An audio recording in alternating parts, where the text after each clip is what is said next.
આજે ફરી મારા વતનની મારા ગામની યાદ આવી ગઈ. તો એક બે એવા કિસ્સા છે કે મને એવું થયું શેર કરું તમારા લોકો સાથે. તો મારું ગામ એ તો બધાને ખબર પડી જ ગઈ કે સાવરકુંડલા જેસર રોડ ઉપર શેલણા મારું ગામ છે. તો એ જે સમયની મને યાદ અવારનવાર આવ્યા કરે, કારણ કે હું વતનમાં જઈ નથી શકતી. તો ઘણીવાર એ બધા કિસ્સા યાદ આવે છે. તો ત્યાં શેલણા અમે જ્યારે રહેતા હતા ને, તો બાજુમાં શેલણાથી નજીકમાં જ એક વીરડી ગામ છે. વીરડી અને ઠવી જોડે જ બોલે આમ તો બધા, વીરડી ઠવી એમ. તો એ વીરડીમાં અમે રહેતા હતા અને ત્યાં હું લગભગ 3 ધોરણ કે 4 ધોરણ સુધી જ રહી છું. એટલી નાની ઉંમરનું બી મને બધું જ યાદ છે, એટલે એ બધા કિસ્સા શેર કરી શકું છું. તો ત્યાં બહુ મસ્ત, ગામ બી એટલું સરસ, ગામના લોકો બી એટલા સરસ. પછી ત્યાંથી બાજુમાં નાળ, રબારિકા આવા બધા ગામ હતા. તો ત્યાં અમે લોકો ફરવા જઈએ. બાજુમાં નેમિનાથ બાપુની મઢી હતી, તો લગભગ મહિનામાં એકવાર મઢી પર દર્શન કરવા જઈએ. અને ત્યાં બી સમાધિ હતી, એક રીટા નામની એની કૂતરી હતી, એની સમાધિ ત્યાં કરેલી. અને એ મઢીનું વાઇબ્રેશન, વાતાવરણ એટલું સરસ કે ત્યાં રેગ્યુલર જવાની ઈચ્છા થાય. તો આપણે જેમ સિટીમાં હોઈએ ને કેમ ગાર્ડનમાં ફરવા જઈએ કે ક્યાંય મૂવી જોવા જઈએ, અમારે ત્યાં પપ્પા મંત્રી હતા, તલાટી મંત્રી, એટલે એને એ બધા ગામ એની ડ્યુટીમાં જ હતા. તો અમને શનિ રવિમાં લઈ જાય મહિનામાં એકાદ વાર. તો મઢી જતા, નેમનાથ બાપુ બહુ સરસ, અમારા ઘરે બી વીરડી આવતા, ચા પાણી પીતા, રહેતા, મને ચોકલેટ આપતા. પછી ત્યાં દર્શન કરીએ ને રહીએ ને એકદમ આબેહૂબ ભક્તિભાવ તો કહેવાય ને કે આમ કૂટ કે નાનપણમાં સંસ્કારમાં જ રોપી દે. પહેલું તો પેરેન્ટ્સનું એવું જ હતું, એમ કૂટ કે ભરાય બોલે ને એવું થઈ ગયું છે કે પહેલા નાનપણથી જ ભક્તિ ભાવ, પછી સાધુ સંતો નમન કરવું, આ બધું તો સંસ્કારમાં પેરેન્ટ્સ પહેલું નાખે.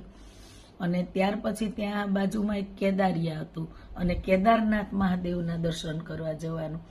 તો કેદારનાથ મહાદેવના દર્શન કરવા જઈએ ને, તો ત્યાં બહુ સરસ મંદિર, એકદમ શિવ મંદિર અને ઐતિહાસિક મંદિર, બહુ જ મસ્ત. એમ તમે કદાચ આમાંથી કોઈ ભાઈઓ ગયા હશો અથવા જાણ્યું બી હશે.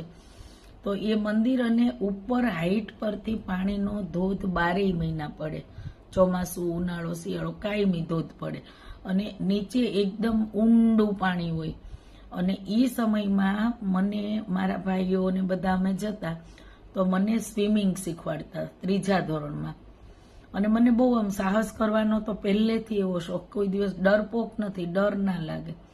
તો અમે એ જમાનામાં તો સ્વિમિંગ શીખવામાં ઓલી રીંગો ના તેન કાંઈ હતું જ નહીં. તો બેડાની એક નાનું બેડું હોય, બેડાની અંદર ઓલી ગાગર આવે નાની, એ 2 પગ વચ્ચે રાખી અને પછી પાણીમાં ગાગર ડૂબે નહીં, ઊભી જ રહે એમને, પણ પગથી પકડવી પડે. અને એ રીતે મને એ જમાનામાં ગુનો કહેવાય, ગુનાની અંદર સ્વિમિંગ શીખવાડ્યું હતું. અને હું શીખી બી ગઈ. 4-6 મહિનામાં તો એકદમ મસ્ત સ્વિમિંગ કરતી થઈ ગઈ. તો અમે ત્યાં ફરવા જતા. અને પછી વીરડીમાં જ રહેવાનું. અને એટલી મજા આવે, તલાટી મંત્રી એટલે એક ઓફિસર જેવી ફિલિંગ આવે, પપ્પા એવી નોકરી કરતા એટલે. અને એના બાળકો અમે, એક ઓફિસરના બાળકો. અત્યારે તો કોઈ મંત્રી ગમે તે હોય તો એટલું બધું મહત્વ નથી, પહેલા બહુ મહત્વ હતું એમ. અને પછી ત્યાં પરસોત્તમ મહિનો થાય, તો અમારા જેવડા આપણા જ્ઞાતિબંધુના બાળકો કે અમે લોકો પરસોત્તમ મહિનામાં અમારી મમ્મીઓ સાથે દર્શન કરવા જઈએ. અને અમને કાંઈ એમાં પગે લાગવું, ગોરમાં એની બહુ સમજ ના પડે, પણ અમે લોકો બધું પ્રસાદ ખાવા મળે એટલે રમીએ, ખાઈએ, ઝઘડીએ એટલા બધા. મારા ખૂબ જ લાંબા વાળ હતા. તો એક પરેશ કરીને આપણા જ્ઞાતિના જ છે, ત્રિવેદી જ છે. તો એ બધા અમે નાનપણમાં, એક દેવિકા મારી બેસ્ટ ફ્રેન્ડ છે. તો આ બધા અમે લોકો ત્યાં નાવા, બધા પરસોત્તમ મહિનામાં પૂજા કરે ત્યારે અમે લોકો એટલા ઝઘડીએ, વાળ લાંબા, તો લાંબા વાળ પકડીને એકબીજા, મને પછાડે, હું એમને પછાડું, કોઈને બટકું ભરી જઈએ, એટલું તોફાન કરી મમ્મીઓ ટેન્શનમાં આવી છે. એક સમય એવો હતો ને અત્યારે ક્યાં અમે શાંત થઈ ગયા છીએ. તો એ બધું ઘણી વાર આમ નવરા બેઠા હોય તો એ નાનપણ હજી ભૂલાતું નથી, એકદમ તાજું થઈ જાય છે. પછી એ વીડી ગામનું એટલે મારે આજે યાદ આવી ગયું કે જેમ મેં એ પહેલાની વિડીયોમાં એવું કીધું હતું ને કાળુ મામા કાળુ બાપુનું શેરણા, એમ વીરડી છે એ વાલા બાપુનું શેરણા. અને એ વાલા બાપુ આજની તારીખે બી મને એકદમ ક્લિયર ફેસ એમનો યાદ છે કે ચોરો હોય, ચોરામાં ગામની વચ્ચોવચ્ચ જ હોય અને એમાં ઈ ખાટલો, બાજુમાં હુકો પીવે એટલે હુકો, 2-3 ખુરશીઓ, બીજા લોકો મળવા આવે ને બેસવા, અને સફેદ કપડામાં વાલા બાપુ કાયમ માટે નાહી ધોઈને ત્યાં બેસતા. ઈ બેસવા આવે તે રાત સુધી બેઠા હોય, બધા આવે એટલે રામ રામ બાપુ, નારાયણ બાપુ તો કરવાનું જ હોય. અમારી બાળકો અમે છીએ બાપુ પાસે રમતા હોઈએ, બેસવા જઈએ, અમને ચોકલેટ આપે. અને બ્રાહ્મણના દીકરાઓનું, સંતાનનું તો બાપુ પાસે બહુ મહત્વ હતું, એટલે માથામાં હાથ ફેરવે, માથે હાથ મૂકે, એકદમ બાળપણ. બાપુની હારે બેસીએ, કાંઈ એવી મર્યાદા નહોતી કે હારે પલંગમાં ન બેસાય, બાપુ મોટા કહેવાય. તો એ વાલા બાપુનું વીરડી. પણ ત્યાં એક સારું શું હતું, શેલણામાં એ વસ્તુ નહોતી, પણ વીરડીમાં એક વસ્તુ સારી શું હતી કે ત્યાં છે ને અમુક મહિના થાય ને એટલે ભવાઈ રમવાવાળાને બોલાવે. હવે આમાંથી કોણે કોણે ભવાઈ જોઈ છે? ગામડામાં જે ભવાઈ રમે એ કોણે જોઈ છે નજરે? કોણ એમાં બેસીને રાતના મોડા સુધી જાગીને જોવે છે?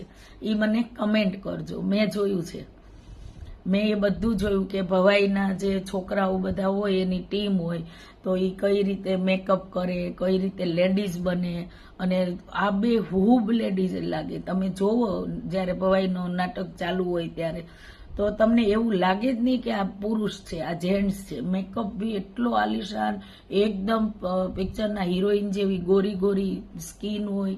અને આ બધું કઈ રીતે કરે છે સ્કિનને, એ પણ મેં એનો મેકઅપ કરતાય નજરે જોયેલો. અને પછી રાતના કેવું કે બિચારા અઠવાડિયું 5 દિવસ એમ એક ગામમાં ભવાઈ કરતા હોય તો એને વાલા બાપુને એના તરફથી જ બોલાવતા. પણ અમે બધા બ્રાહ્મણો, બીજા કોઈ એક વ્યક્તિને જમવાનું કહીએ કે 5 દિવસ રહે તો એક વ્યક્તિ 5 દિવસ અમારા ઘરે જમે, એમ કોઈ બીજા હોય તો બીજાના ઘરે જમે. કાંઈ પણ વસ્તુ, ચીજ વસ્તુ જોતી હોય તો આપણા ઘરે લેવા આવે તો આપણે એને આપવાનું, કારણ કે ભવાઈ તો આપણે ફ્રીમાં જોવાની છે, એના તો કંઈ પૈસા લેતા નથી. તો આ રીતે ભવાઈયા રમે. અને ઈ ભવાઈયા રમવાનું પિક્ચર અત્યારે જુઓ ને એના કરતાંય ઓર મજા હતી.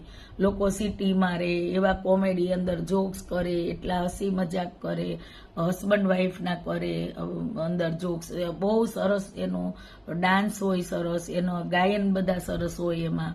એવા અવાજથી થૈયા ને થા થઈ એવું કરીને કરે, એટલું તાન ચડે કે લોકો ઝૂમમાં મળે. તો આ વાત મેં એટલે કરી છે કે વીરડીમાં નાનપણ મારું હતું ત્યારે જે મેં આ બધું વસ્તુ જોયું એ પાછું શેલણામાં જોવા નહોતું મળતું.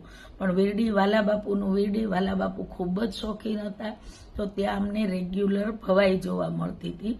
તો આ એક તમારી આગળ શેર કરી કે આમાંથી તમે કોણે કોણે ભવાઈ જોઈ છે, ભવાઈયા રમતા. જો જેને જોયું હોય, અનુભવ્યું હોય, એ મને આ વિડીયો સાંભળીને કમેન્ટ કરજો પ્લીઝ.